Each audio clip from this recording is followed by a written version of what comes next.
আমরা 3 জন ছিলাম। হ্যাঁ মাসুদ খানে পাঠাইছে। হ্যাঁ কোনো টাকা অফার করছিল? না, আমরা তো তার কথাই আর কি ফুটাইছি।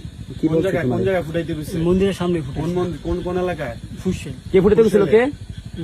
মাসুদ আপনি কি না মাসুদ খান? এই আওয়ামী লীগের নেতা মাসুদ খান? নেতা? উনি বোম ফুটাতে গেছে মন্দিরে, বোম মারতে অর্ডার দিছে? হ্যাঁ, আচ্ছা ঠিক আছে। কটা বোম মারছো? আমাদের তো 2টা বোম ছিল। 2টা বোম দিছিল? কি নিয়ে আইছিলা? না, আমাদের বোমই ছিল। সাথে কি নিয়েছিল? বাইক নিয়েছিল? না, হাফ সাথে একটা বাইক ছিল। কে গেছিল সাথে? সাথে কে গেছিল? 3 জন ছিলাম। 3 জন। নাম কি? সমিত, তুহিন আর আমি। ওকে। আচ্ছা তোমাদের কোনো টাকার অফার শ্রমিকের করে বাবার না? নাম কি? শ্রমিকের বাবার নাম কি কি? কি বইলা নিছে? কি বইলা নিছে তোমাদের? তোমাদের কি বইলা ওখানে নিছে? কি বইলা দিছে এটা বলো। আমাদের বোম ফুটাইতে বলছে আর কি, ফুটাইছি। কইছে এটা বন্ধ করে। টাকা পয়সা দিচ্ছে টাকা কোনো? পয়সা দিছে কোনো? না সে বিষয়ে তুমি কিছু জানো? না না, তোমার সাথে যদি টাকা তারা জানে? জানি। মারলা কেন? ওটা জানি না, তা তোমরা মারলা কেন? তোমার স্বার্থ কি? ওটা জানি না। হ্যাঁ তুমি তোমার বন্ধুর কথা মারছো? সেনাবাহিনী রাতে বন্ধুর কথা মারছো? তোমার স্বার্থ কি?